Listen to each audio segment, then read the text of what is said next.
Welcome back to the Collaborative IEP podcast. I'm Ashley Burley, your host, and I am so excited you're here. And I'm so excited to start today's podcast. We are going to do no chit chat at the beginning because we're starting off with a bang here. Remember, we're walking through IDEA. We're in section 1414. We're in subsection D. And then under D, we're in 3, which is called development of the IEP. And we are going to finish 1414 today, come hell or high water. I want to start diving right in because after 3, development of the IEP, we start with general provisions. And man, are these general provisions good. I want to give them to you right now. So it says, in general, in developing each child's IEP, the IEP team shall consider the following 4 things. Okay? Shall consider. We have to consider these 4 things. Guess what the first thing is? Strengths of the child. I knew you were going to get excited. I have to admit that I am currently drinking a Coke, and my husband can tell when I'm drinking a Coke because I get overly excited about things. But so many people say, gosh, how do I get the team to consider the strengths of my child and looking at their IEP? And here's the reason. Boom, section 1414 D3A1. That's the answer. I can't say that again any other time because right now I got it right in front of me. You have to. You have to consider the strengths of the child. Oh, that's pretty exciting. Number 2, the concerns of the parent for enhancing the education of the child. You know when you want to stomp your feet and say, oof? Well, you can say, doesn't section 1414 D3A2 indicate that this team needs to consider the concerns of the parents, me, and my concerns regarding enhancing my child's education? Boom, mic drop. Pretty exciting stuff. Let's carry on because it stays this exciting. Number 3, the results of the initial evaluation or the most recent evaluation. And guess what that also has to include? The IEE results. If you get an IEE, they have to consider it. They don't have to give it a terrible amount of weight, but they have to consider it. So we also have to look at the evaluation results. The evaluation builds the IEP. We put that stuff in the present levels, and then we build goals off the present levels. And then we build the specially designed instruction off the goals, or in order to help the child make meaningful progress and design education that is uniquely tailored to them off of those goals. But I digress. Number 4 is the team shall consider the academic, developmental, and functional needs of the child. So in other words, we look at strengths and stretches. We look at what the parents want, and we look at what the evaluation data says. Yes, I will move my computer. I realize that my Christmas cactus is in the screen. How exciting. So we now have section 1414 D3A covered in its entirety, and we're excited. Then we'll move on to D3B, which is called consideration of special factors. So also remember, 3 is about development of the IEP. So while we're developing the IEP, we have to look at special factors which might impact the child's performance academically and functionally at school. Special factors is typically a part of the IEP, and it's because the law mandates that we have to look at these special factors. There are 5 special factors that we have to look at under IDEA, and we only have to look at them if the child experiences some kind of stretch, some kind of difficulty, or, impact of their disability, right? So those 5 things are children whose behavior impedes their learning or the learning of others. That's number 1. Number 2 is children with limited English proficiency. Number 3 is children who are blind and visually impaired. Number 4 is children who have communication need. And also lumped into that category is children who are deaf and hard of hearing. And number 5 is if a child needs assistive technology. Okay, so we can kind of go break them out a little bit differently. That's kind of the lay of the land. So back to the first category, which is behavior. So you've heard me say, if you've taken the behavior workshop, if you've taken any of my trainings on behavior, if you've taken the lab, you've heard me say that, yes, behavior has to be considered in the IEP. And where we really see that behavior has to be considered is in special factors. We also put behavioral accommodations and modifications into supplementary aids and support. And then we can address functions of behavior in our goals and other services because, behavior might come from a sensory standpoint, and then we might be looking at OT or even some gross motor stuff. Behavior might come from an academic deficiency or an academic struggle. And so then we might be looking at specially designed instruction to address that academic struggle. But generally speaking, where we really see behavior in the main place, if you're just look at it, keep it simple, stupid, is in special factors. Okay. And so what special factors says, an idea is that if a child's behavior impedes their learning or the learning of others, then the IEP team must consider PBIS, positive behavior interventions and supports, and other strategies to address behavior. So you will oftentimes see a question in the IEP, no matter what state you're in, that says, does the child's behavior impede their own learning or the learning of others? If yes, then what positive behavior interventions are we going to do? And number two, what other supports and strategies are we going to use? I usually say skills, supports, strategies, and tools, because I think that kind of covers the gamut of what we need to do.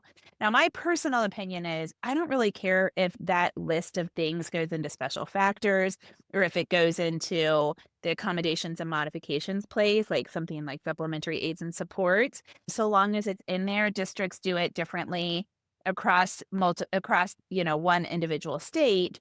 But I want it wherever teachers know how to find it. And I want teams to have discussions about how we're going to support children behaviorally. Certainly, if a child has a behavior intervention plan or behavior support plan or a safety plan or anything like that that kind of touches behavior, I think that should be mentioned in the special factors part of the IEP document as well, so that we're kind of referencing that out and bringing it into the IEP document. The second thing is children with limited proficiency. And of course, if a child has limited proficiency, then the IEP team must consider the language needs of the child as it relates to their IEP. So how are we going to make learning accessible to them vis-a-vis their language, their English proficiency? Number three is what we do if a child is blind or visually impaired. So we have to provide instruction in Braille, and we have to provide the use of Braille unless the IEP team decides, after looking at the child's profile kind of as a gamut, specifically reading and writing, that the child doesn't need Braille, that Braille isn't appropriate. But at the very least, we have to consider whether or not we need Braille for students that are blind and visually impaired. Now, interestingly, we don't get any other supplemental aids and services that are traditionally available for students that are blind and visually impaired in this provision, which doesn't mean that we can't put them in supplementary aids and services. Of course we do. So orientation and mobility type services and, various devices like canes and, other accessibility devices we can certainly put into IEPs. It just doesn't have to go in the special factors. And that's not to say that it doesn't go in special factors in some states or in some districts, etc. Number four is communication needs. So number four is probably the longest by way of what we need to do. So it says that IEPs have to consider the communication needs of the child. And if the child is deaf or hard of hearing, they have to consider the child's language and communication needs. Also, they have to consider opportunities for direct communication with the child's peers and professional personnel. So like the IAs and the teachers and the related service professionals and the cafeteria ladies, etc., in the child's language communication mode. This is really exciting for our RPM spellers out there because, a lot of places are saying, well, we don't recognize RPM, rapid prompting method. We don't recognize spelling because of ASHA's position on it. And I have used this provision to indicate that, yes, schools, if a child's communication mode is spelling, then schools must consider how the child communicates, i.e. spelling, as part of the special factors of their IEP. In addition to communication mode, we have to look at those things relative to their academic level and their full range of need, including opportunity for direct instruction in the child's language and communication mode. which to me means that if you are spelling, or if you use a talker, or if you use sign language, or if you use any other means of communication, we have to give you opportunity for peer interaction, for instruction, and for your opportunity to participate expressively in your communication mode. And I've used that successfully many, many times. And then finally, number 5 is we have to consider whether the child needs assistive technology. And of course, we can do an assistive technology evaluation. There are tons of resources on Instagram and in many other places relative to assistive technology. But honestly, I have learned the most either from my parents, who have learned from clinics and other professionals, or from some professionals on Instagram relative to what is out there for AT. Now, the next provision, I don't think that I have ever, in the history of me doing this work for 20 years, have like specifically cited it. But I think I keep it in the spirit of my meetings because I know it's there. And it is something that parents struggle with quite a lot. And it deals with the concept that the general education teacher is a very active and important participant in the IEP team. So what this indicates, again, the subtitle here is development of the IEP, and we're in the third part of that. So C is where we are in 1414 D3, capital C. And it says requirement with respect to regular education teacher. And basically what it indicates is that the regular ed teacher is in fact a member of the IEP team. And in that role, they shall, to the extent appropriate, it says to the extent appropriate, participate in the development of the IEP, particularly as it deals with the positive behavior interventions, assuming that children are going to be in the least restrictive environment, which is typically, statistically speaking, is the general education environment. And they should participate in the development of the supplementary aids and services because, it's anticipated that they're going to be the ones that are giving the gen ed and then modifying it appropriately in order for the student to be able to access it. In practicality, that doesn't happen very often, but I think, because I believe in the spirit of this and because I know that that's the way that it's supposed to go, I know that I involve general education teachers much more than my parents ever have prior to my involvement, because my clients will come to me, after a meeting and say, gosh, we learned so much from the gen ed teacher. And I'm like, oh, really? Like, what did I ask her that you have never asked her?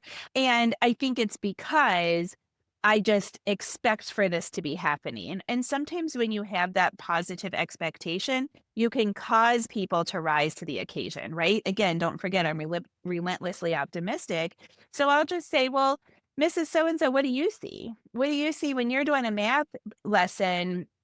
What do you see by way of not presentation? What do you see by way of like participation? Is what I was looking for. Or what do you see by way of emotional regulation? How do they have to modify the math lessons? Are they able to keep up, or what do they need in order to access the math lessons? And my clients are like, we didn't even know that they paid attention in math. And I'm like, well, cool. Then we got some good information. So I think just kind of assuming this is like an underlying fact is very, very effective, but certainly it's something that you could point out if the need ever arose. And then the next section is something that I have tried many times to get a district to do, and I have been unsuccessful at all times. But did you know that you can change an IEP so long as it isn't the annual meeting? You can change an IEP by agreement. Did you know that? So what it says in 3D is that in making changes to a child's IEP after the annual IEP meeting, so long as the parent and the school agree, you can do that, and you may avoid a meeting, and it says instead develop a written document to amend or modify the child's current IEP. So you can do it by writing. And I don't know when I found that out, but when I did, I was like, cool, we don't have to meet. That saves my clients money. It saves everybody some time. That totally makes sense. We can hash this out by email or in a quick telephone call, and then we can all just sign it. And I have yet to get a district to do that. But I think there's all kinds of reasons why that might be necessary. And I'm certain that you could probably convince a district to do it if you had somebody that was sick or somebody that, couldn't attend a meeting, even a quick electronic meeting for some, majorly concerning, unreasonable reason, or I guess reasonable reason. So that's just kind of a good thing to keep in your back pocket. Okay, we have about 3 pages total to cover today, and that's the bottom of page 1. So we're going to take our first little break here. Hi, friends. It's Ashley, and I wanted to let you in on something that can seriously change the game when it comes to your IEP advocacy. It's called the Collaborative IEP membership. Sometimes we call it ABC Club. And it's packed with resources to make your IEP meetings easier, less stressful, and way more effective. Here's what you get. My complete IEP binder. This baby includes monthly drops of communication templates, guides, and checklists to keep you organized and on top of things. Access to our full inclusion workshop, behavior workshop, and negotiation workshops. These are deep dives that give you real strategies you can actually use. And with the membership, you get all of our IEP Guru Academy videos. Short, practical videos that will answer the exact questions you're asking right now. Every month, we'll also drop new content like how to navigate PDA with your neurodivergent child, or exactly how to ask for Orton Gillingham reading instruction, so you're never left guessing. The membership is $29 a month or $297 for the entire year, and you can try it risk-free with a 3-day trial. Head over to the website, thecollaborativeiep.com/membership, and join us today. Let's make your next IEP meeting your best one yet.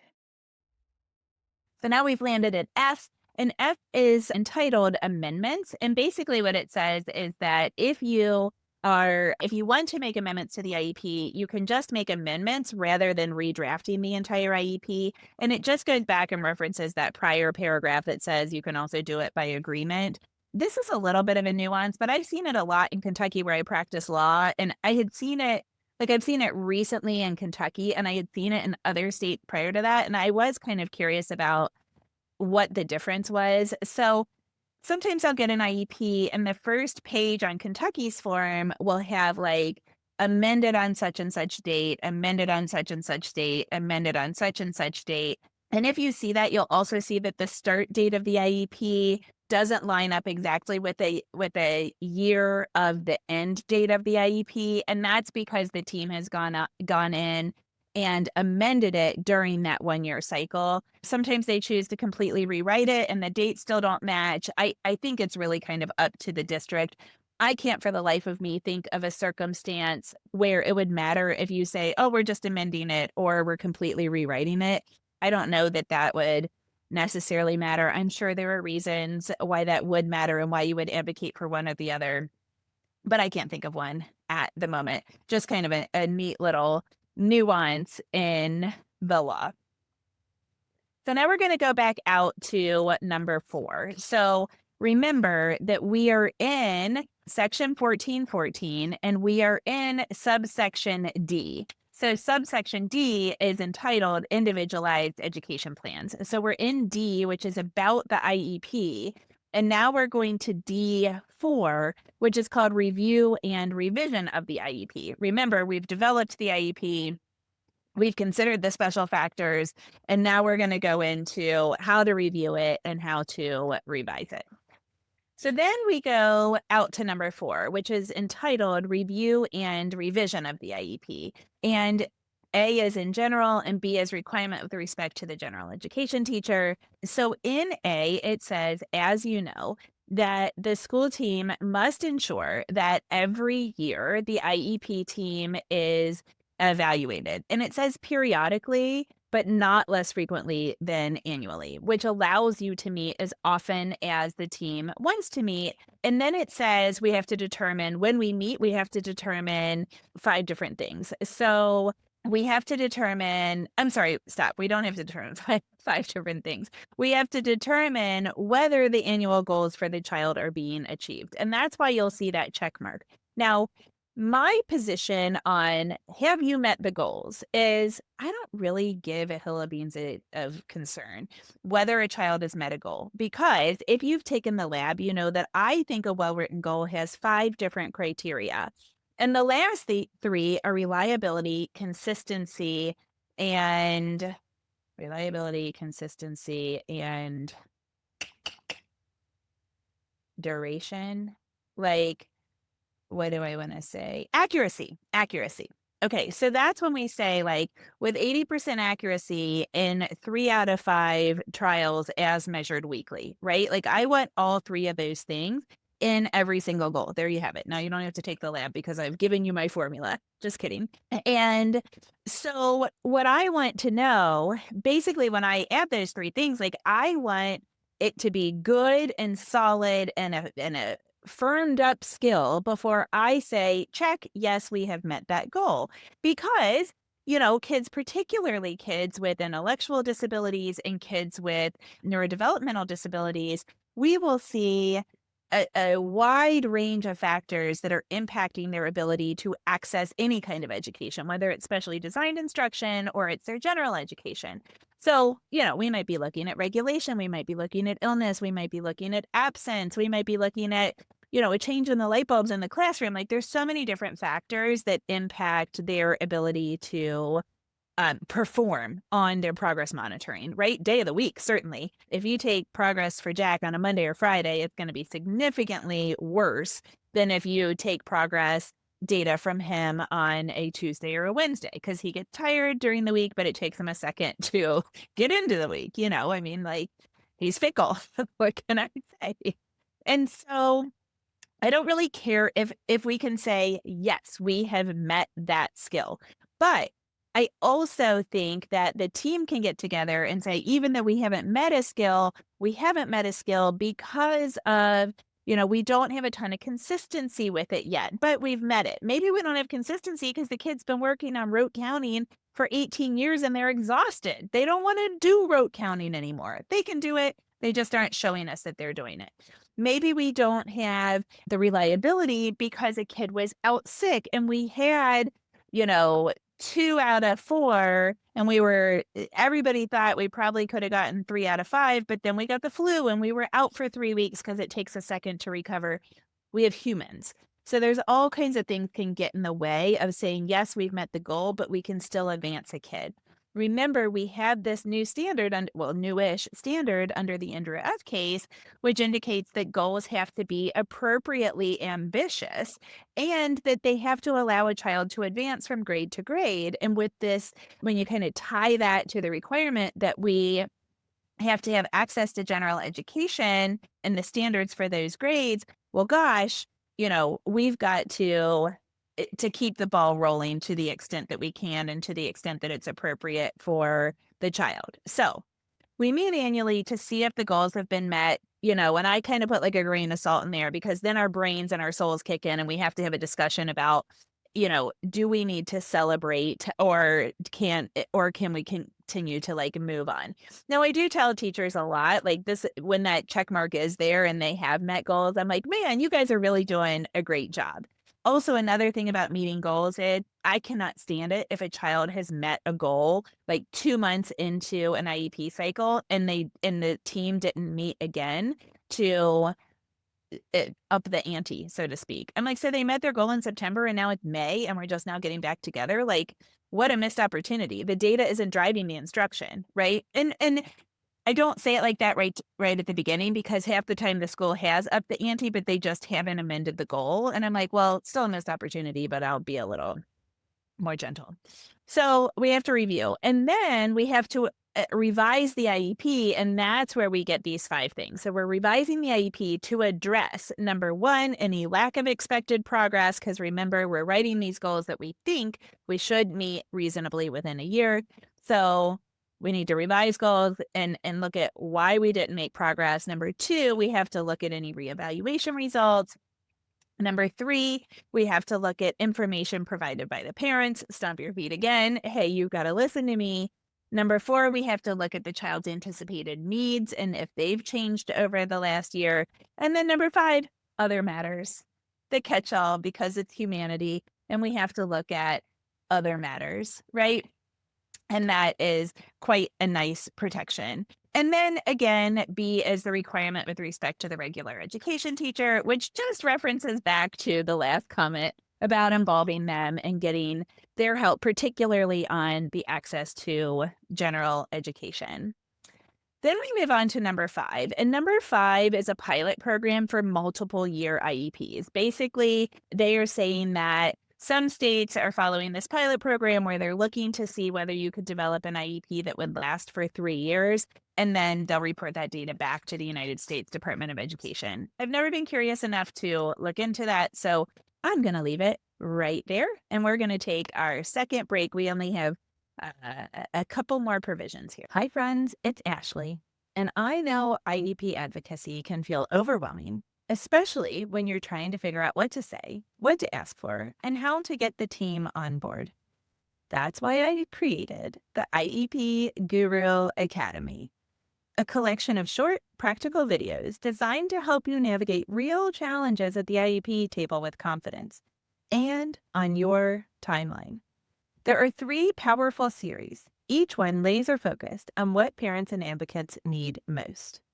First, we have When the School Says This, the IEP Guru says this. Learn exactly how to respond when the team says things like, your child is doing fine with the current supports, or we don't have data for that. Number 2, the Inclusion series.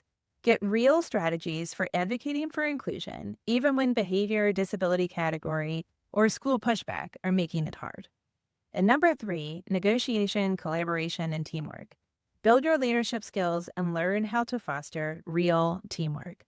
These videos focus on communication strategies and real, tried and true negotiation tools to help the whole IEP team work better together. Each video is about 12 minutes long and comes with a workbook full of communication templates, checklists, and actionable strategies. You can grab videos for just $9 each or bundle 3 for $19. And if you're a member of the Collaborative IEP membership, you get them for free. Visit the website, thecollaborativeiep.com/guru, and get the targeted help you need on your schedule, at your pace, and for your child. Thank you for enduring those breaks. You probably have noticed that we've added a couple of commercials in the middle of our plays. I am just kind of toying around with some stuff. We've had a little bit of growth on Instagram, and I want to make sure that we are getting information out to people. I exist in this space, this business, the Collaborative IEP exists really to provide resources to you all. It is not for me to retire and to make a bunch of money, but I do have a lot of products that I have worked really, really hard on that are intentionally affordably priced in order for me to continue to help you with advocacy. And so this seems like a good platform to do that. If you're like me, you probably have started to hit fast forward, and that is also okay. But the one thing I do want to tell you is that in today's newsletter, the newsletter that drops with this podcast episode, I am advertising a new retainer structure with my consulting and advocacy business here at the Collaborative IEP, as well as I will honor that at my law firm if you're in Kentucky. And I'm offering some summer programming, some summer advocacy things. And so if you're not on the newsletter, shoot me an email, DM me on Instagram. And if you're interested in working with me or any of the advocates that I have here at the Collaborative IEP, reach out because I want to be able to help you one-on-one as well. So just a little pitch for that because I don't open all those emails that come into my inbox. And I know that you guys are a captive audience here at the podcast. And I so appreciate your loyalty and your interest. As I have said on Instagram 1,000 times in the last few months, together we are better. Okay, let's get our bearings here because we are moving on to number 6. So we're still in little d, and now we're moving on to number 6. And the title here is Failure to Meet Transition Objectives. So remember, once you reach transition age, there are additional things that have to come into the IEP. And the question here is, what happens if we haven't gotten to our objectives in transition. And so it says if a participating agency other than the LEA, other than the school, so this could be like vocational rehab or one of the other government agencies. If one of those guys fails to provide the transition services that are described in the IEP, then it's on the school, the LEA, the school shall reconvene the IEP team to look at alternative strategies to meet those transition objectives. So it does fall back on the school. The reason this exists is because, I always say, like it or leave it, we've got the government in our lives. And the government works very slowly, traditionally. And, the right hand isn't talking to the left hand. And I can't tell you how many times these agencies have just kind of left my people high and dry, and also contractors for agencies, because eventually you're going to end up at like an employment, like a job coach provider, right? And so those you might get that directly from the government. You might get it from your county or state's developmental disability services, but you might also get it by a private agency that's a nonprofit that is funded by the government, and then also maybe funded by private funds or something like that. And so you've got these like pseudo governmental agencies. And to be perfectly honest, they drop the ball a lot. And so it became necessary for IDEA to have a provision that says if that happens, it happens often enough that it's in the law. If that happens, it's on the schools to figure out how we're going to meet those transition objectives. I actually point this out a lot to people. You don't get a whole lot of transition work in my field because most of the time you've got really seasoned advocates by the time you get to transition age, because a lot of people that are looking at transition to adulthood have been in special education since preschool. But you also don't get transition aged people because the subset of people that are going to get transition services is a smaller subset, right? So it's just statistics. I think that's what my gut tells me. But I oftentimes get calls and then people just kind of DIY it from there. And I point out this provision because I think it's important to use when school districts are going to dump you. When you've met your graduation requirements and you still haven't met transition goals. So a lot of times they say, well, you've met your graduation requirements. We have to graduate you and see you later. And the parents are like, and the student, we'd like to spend an extra year working on transition goals. And I'm like, well, have they met their goals? If they haven't met their goals, then it says that you have to bring in, that the school has to provide alternative means for you to meet the goals. And so to me, I think you could use that to advocate for for an additional year in order to work on those transition goals. I don't know. That's just a thought that I have.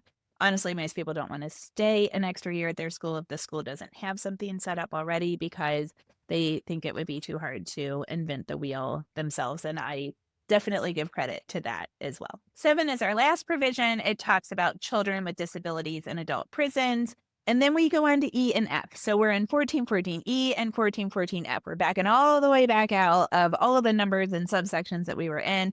And now we're just in 1414 about IEPs, when we're in E. And E is about educational placement. And E is very important for those LRE discussions. It says that parents have to participate in discussions about what the least restrictive environment is for the children. We have tons of guidance on that. I talk about that a lot in the inclusion workshop, but here it is straight in IDEA. Each LEA or state education agency must ensure that the parents of each child with a disability are members of any group that makes decisions on the educational placement of their child. Period. Done. Drop the mic. You got to listen to me, right? Stomp your feet. You got to listen to me. And F, we have reached the end of after 1,000 episodes. Alternative means of meaning participation. What this indicates is that we can participate in the meeting electronically if we need to. So it gives us a little list, video conferences and conference calls. So if there's some reason why you can't go to the meeting, including convenience, then the school has to offer you other opportunity to meet. I feel like this kind of got resolved during COVID. I used to have to bring up this provision a lot, actually for myself, because I would be driving from meeting to meeting and I would say, it's okay. I can participate by phone call. And they'd be like, you can? We always meet in person. And I'm like, yeah, sure. I'm not a meeting participant if I'm an attorney, but sure, I can come. And then I would have to give them this provision to indicate that you can participate by alternative means and that you can sign in alternative means. Half the time back in the olden days, prior to COVID, they would mail it to me and then I would sign it and then I would mail it back in the mail and nobody would get the IEP for a week because it would be stuck in the mail. I've actually also gone to board offices and signed meeting minutes in order for them to be finalized. And that's funny to think because now we do it all electronically and COVID just taught people how to do it. Friends, I feel like we've really been through it. I feel like we have accomplished something. I feel like we should have ice cream, or in the case of me, a Coke, and that we should celebrate because we got through 14-14. And next week, we will start 14-15.